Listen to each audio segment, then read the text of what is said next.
Oi, pessoal, tudo bem? Eu sou a Gabriela Quintana, apresentadora aqui do programa Ser Autista, e hoje, mais uma vez, eu trouxe o convidado, o Augusto Jacques. Eu vou pedir para ele se apresentar. Mais uma vez, eu quero te agradecer por ter aceito o convite, por ter trago mais dicas para a gente, né, para compartilhar com as famílias. E eu sei que esse tema vai ser muito importante, porque é o que a gente vive, né? Aquela oscilação e em algum momento a gente vai esbarrar nesse tema de hoje. Seja bem-vindo, Augusto. Obrigado, queria agradecer a confiança e o convite de estar aqui. Me apresentar de novo, então, eu sou Augusto, eu sou psicólogo, estou formado há 1 ano e meio, me formei na PUC, agora atualmente estou cursando especialização no CEF, em terapias contextuais, e desde da parte final da faculdade até agora eu venho trabalhando com autismo. Sim, até tu tá tu é acompanhante terapêutico, né? Tu realiza já essa atividade. Por conta disso, né, surgiu o convite para participar aqui, que é uma das especialidades que a gente não tem no município ainda, e que a gente sabe que é quadro de profissionais que da Grande Porto Alegre a maioria das famílias tem acesso. Enfim, hoje o tema vai ser sobre crises, né? Às vezes o diagnóstico vem mesmo através de crises, né, que os pais começam a identificar, mas não sabem o porquê daquele comportamento, vamos dizer assim. E fazendo análise clínica, muitas vezes se chega no diagnóstico. Então, eu vou pedir para o Augusto falar o que é a crise, né? O que pode gerar, como que a gente pode identificar, vamos começar como identificar uma crise, né, na criança, no adolescente. Sim, a crise a gente fala principalmente em relação a episódios de agressão, seja autoagressão, agressão de quem está perto ou nas coisas, objetos mesmo ao redor. Daí existem várias formas de se pensar sobre a crise. Um é durante, né, já aconteceu, o que eu faço nesse momento que ele está ali desorganizado, eu quero ajudar, como é que eu posso fazer isso? A gente pode pensar também na crise um pouquinho antes da desorganização, quando geralmente já tem alguns sinaizinhos, um pé torcido, largar o que está segurando, alguma expressão facial, às vezes parar de falar, olhar distante, vai variar de indivíduo para indivíduo, mas quando a gente consegue identificar esse cenário pré-crise, é muito bom que a gente consegue evitar que ela aconteça, ou talvez não, mas de qualquer forma já está mais preparado para lidar.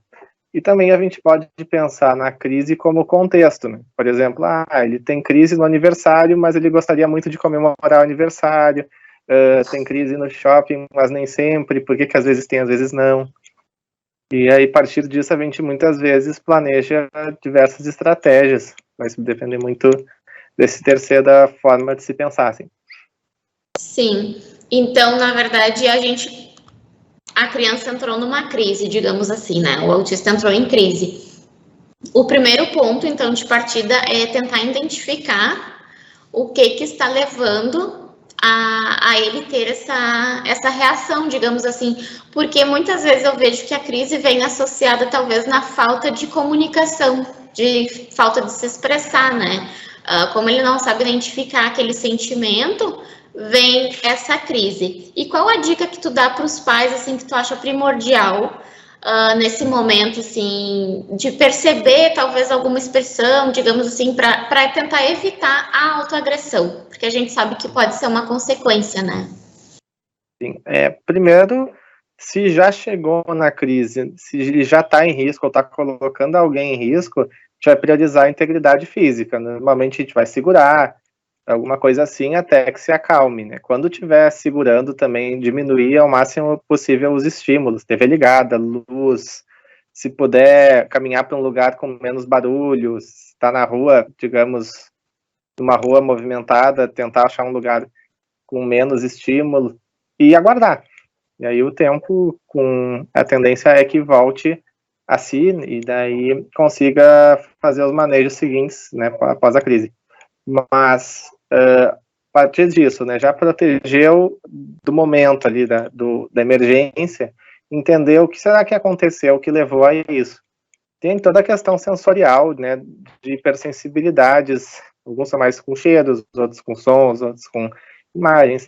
Pode ser uma dor e não está sabendo comunicar.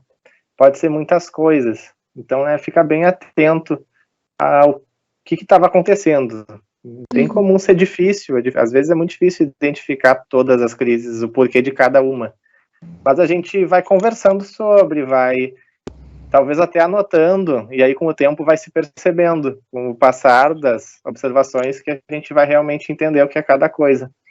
Sim, sabe que é quase que uma linha do tempo, né? A gente tem que voltar no tempo para ver o que ele estava fazendo naquele momento, ou talvez o que ele viu que pode ter gerado aquilo ali.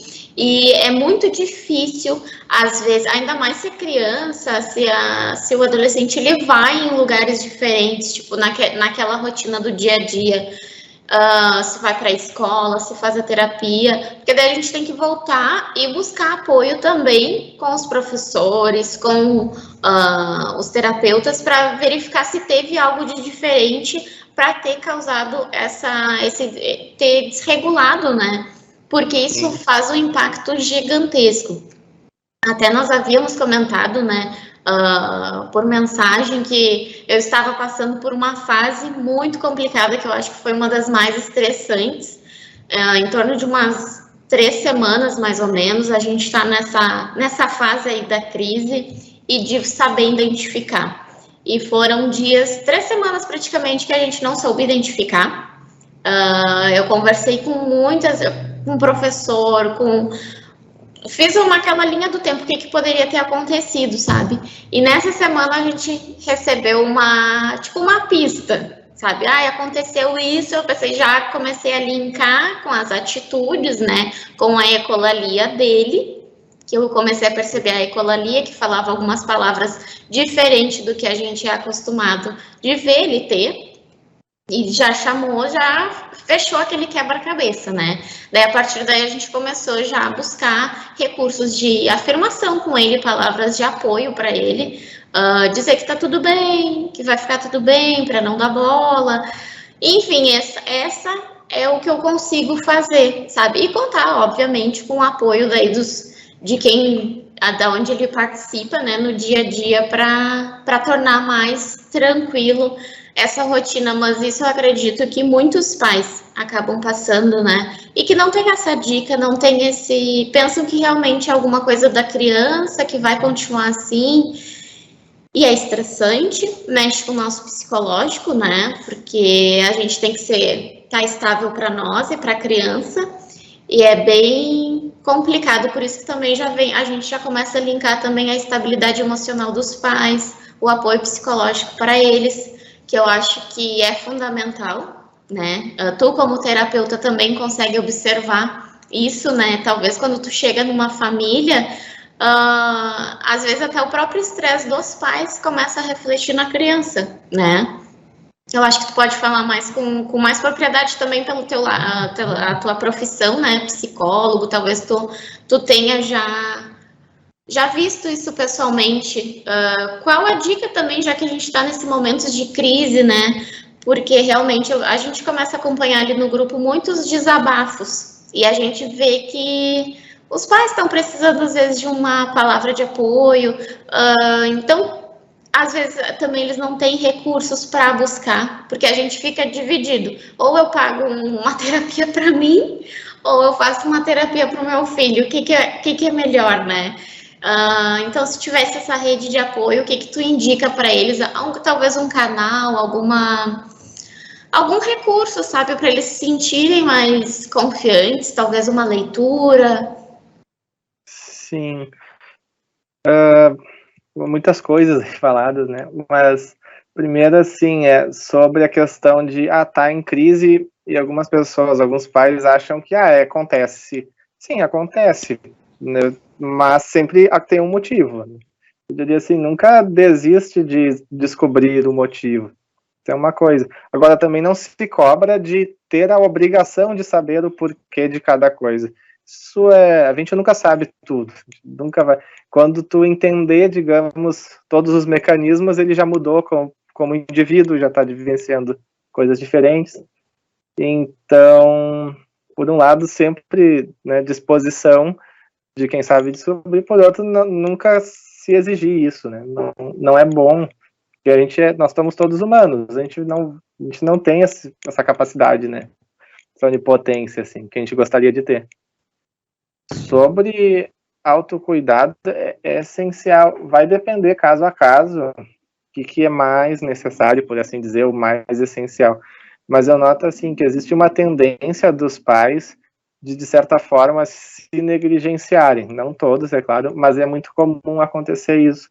E nisso acaba que, né, o ambiente se torna mais difícil de viver para a criança.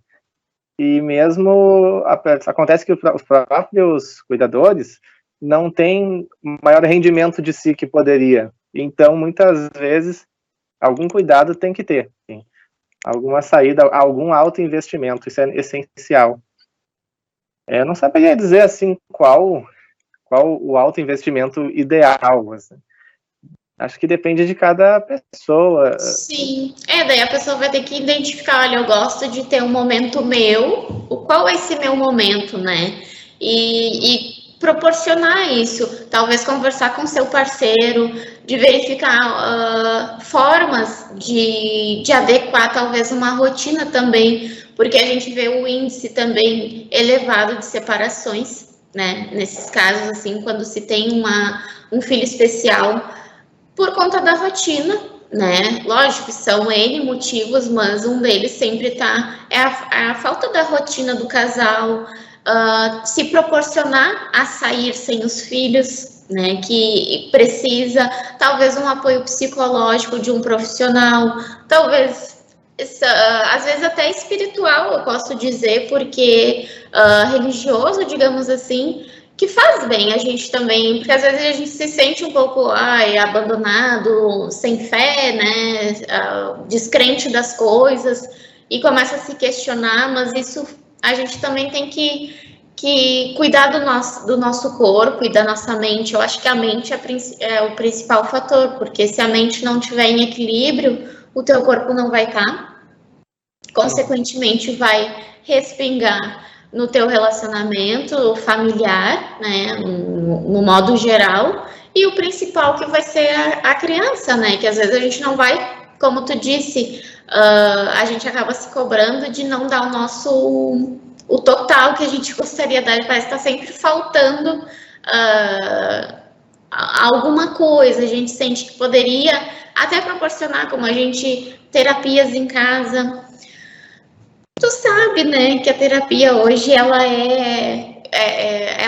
financeiramente, ela compromete, né, porque ou a gente faz particular, ou a gente paga um plano de saúde, e obviamente a gente busca recurso pelo SUS. Como a gente sabe que a demanda vem sendo grande, a gente precisa procurar um profissional particular, né? Então, essa pressão financeira de querer proporcionar uma terapia de qualidade para o filho, mexendo no orçamento, é muito estressante também. Por isso, buscar apoio, né? Eu acho o principal, nós ali da associação, o Augusto faz parte do grupo da associação, então, caso algum pai também tenha vontade, às vezes, de desabafar, de conversar, a gente está sempre disposto, né?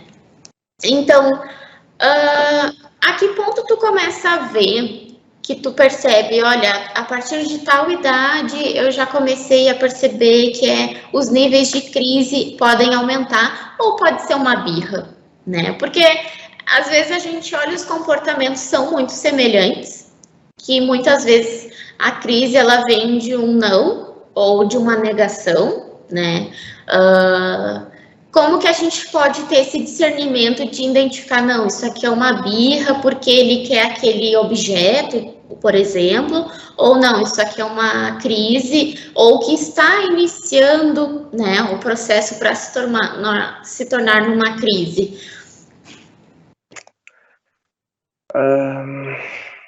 assim, birra e muitas vezes a crise é uma birra, uma coisa até não exclui a outra, assim. Acho que talvez seja assim, quando é que eu levo a sério esse sofrimento, no sentido de, é uma crise, eu tenho que não sei, não posso só dizer não e deu, né, por ter que cuidar da integridade dele, nesse sentido, eu imagino. A gente vai pensar que, de novo, né, vai depender, mas até que um dos elementos importantes para lidar numa crise é a tolerância à frustração. Então, é comum, assim, até adolescentes, né, com autismo, quer comer um negócio, mostra para ti, tu diz, agora não é hora, e pega, pá. Isso é uma intolerância à frustração, só que está se expressando de uma forma bem negativa. Se a gente conseguisse trabalhar a comunicação, e ao longo do tempo, quando consegue começar novo é bom, mas se conseguir começar tarde é bom também, uma hora vai aprender, a gente pode substituir isso para algo que seja mais saudável, mais adaptativo. Então a gente vai normalmente ter que criar essa tolerância, que na verdade, mesmo para quem não tem autismo, é importante desenvolver tolerância à frustração, só que nesse processo tem essa diferença que poderá ser acompanhada de crises. Então a gente vai muitas vezes pegar o caminho mais longo, mas mais seguro, para se adquirir essa tolerância. Sim. Eu até antes de começar aqui o programa, nós havíamos conversado, né, e eu disse que o Francisco ama ônibus, né, e um dos momentos dele, ele já vinha com uma sobrecarga emocional que eu estava percebendo nele, e passou um ônibus perto de nós e ele vê o ônibus, ele quer entrar, né, e daí eu disse, não, nós não vamos de ônibus, a gente vai de carro, fez tudo, né, tentei ser mais objetiva possível para ele. O que ele fez? Ele, na verdade, ele tirou tênis, se jogou no chão. Talvez se alguém passar por Montenegro e viu uma criança jogada no chão na calçada, era eu. Ele estava no chão e chorando muito. Eu vi que aquilo ali incomodou muito ele, sabe? Porque não foi de um momento eu dizer não, e como já aconteceu outras vezes, e ele dobrar a esquina e já esquecer, né? Então eu percebi que ele estava com uma sobrecarga emocional que eu não conseguia identificar antes, veio a negação e daí veio essa reação que não é a adequada. A gente sabe que não é. Não é por ele adequada e não é adequada pela sociedade em si. Porque quando não se tem o conhecimento, se vem o julgamento, né?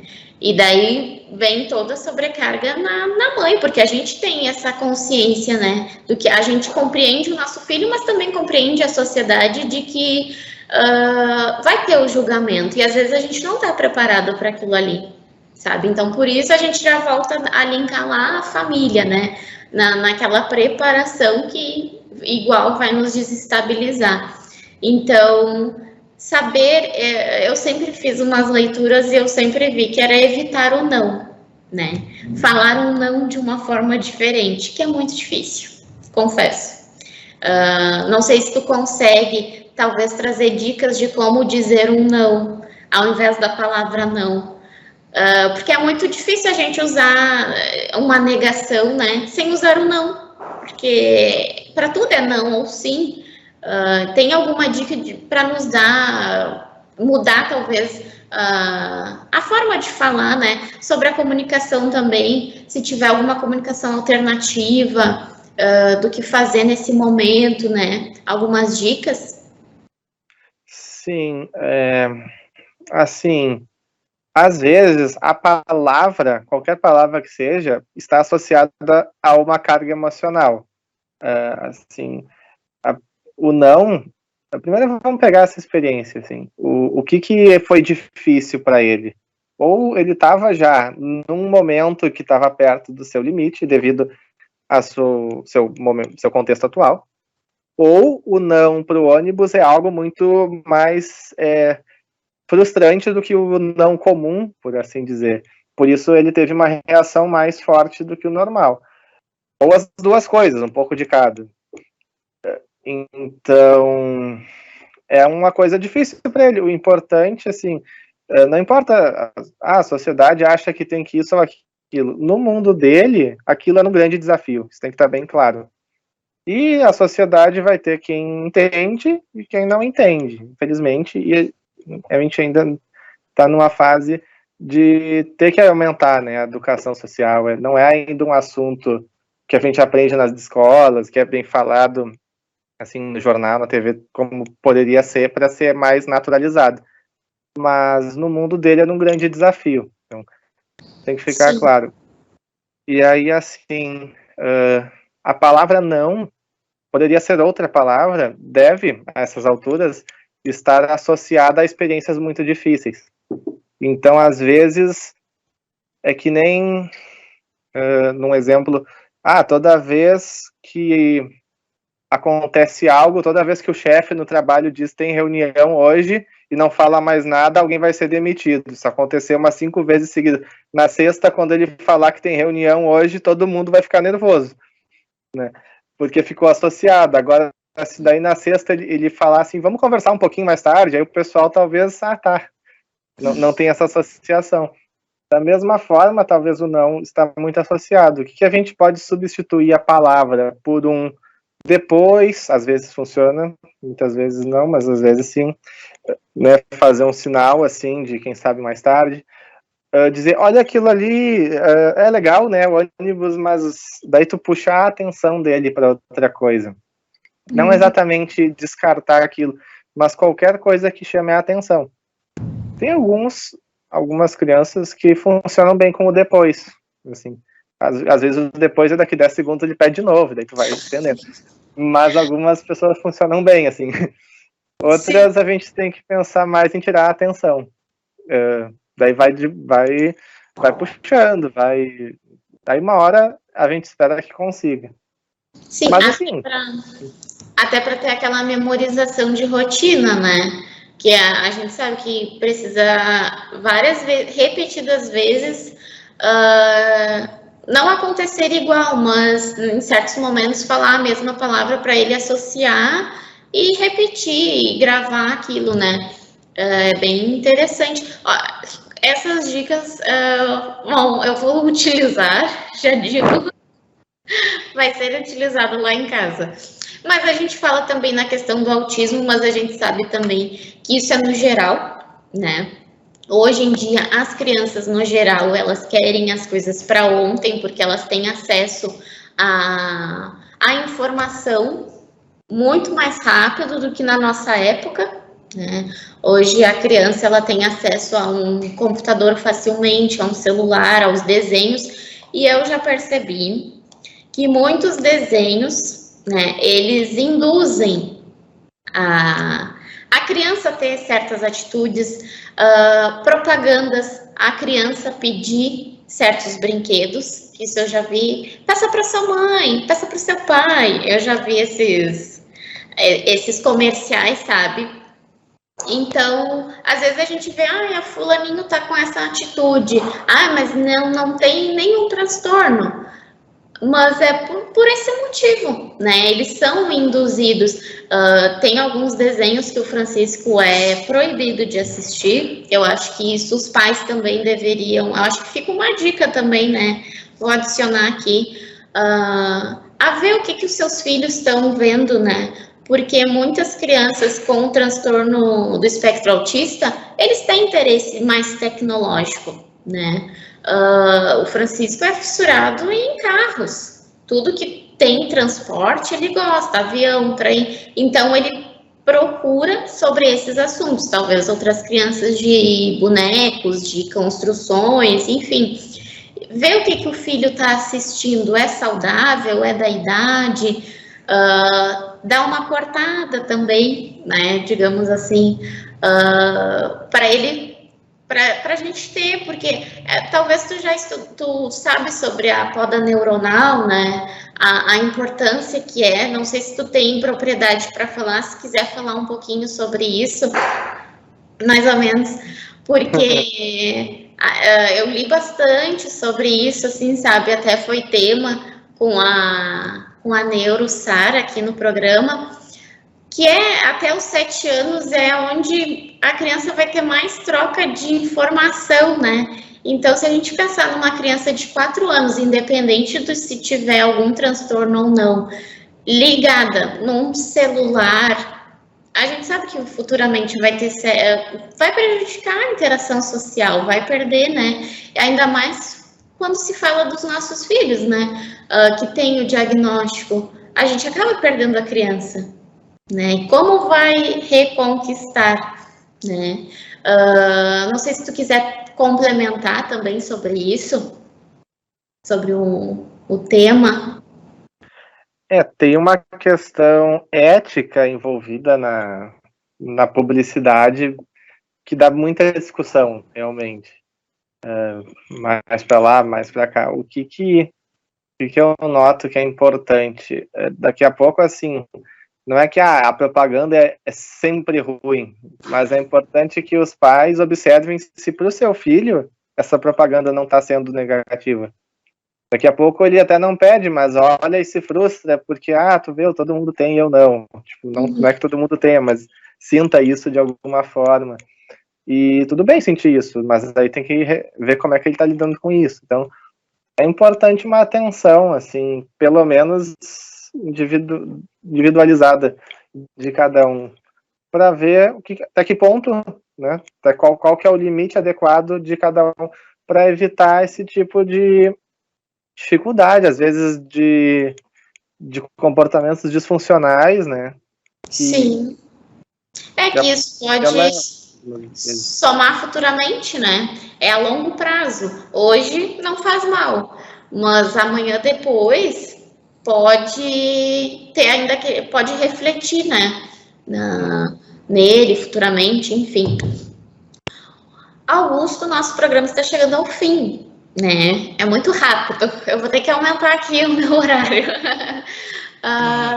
Mas foi um tema muito importante. Eu sei que se tivéssemos mais tempo, a gente iria prosseguir aqui, porque eu sei que muitos pais têm dúvidas, passam ou já passaram por momentos assim, e a única coisa que eu posso dizer é que sejam firmes, né, nessa trajetória, nessa caminhada, porque são fases. Eu tento levar para mim que é uma fase, assim como a gente tem os momentos de que a criança está super tranquila, super adaptada, otimamente, comendo maravilhosamente bem. Eu sei também que vai chegar a fase da negação, das crises, e eu tenho que estar preparada.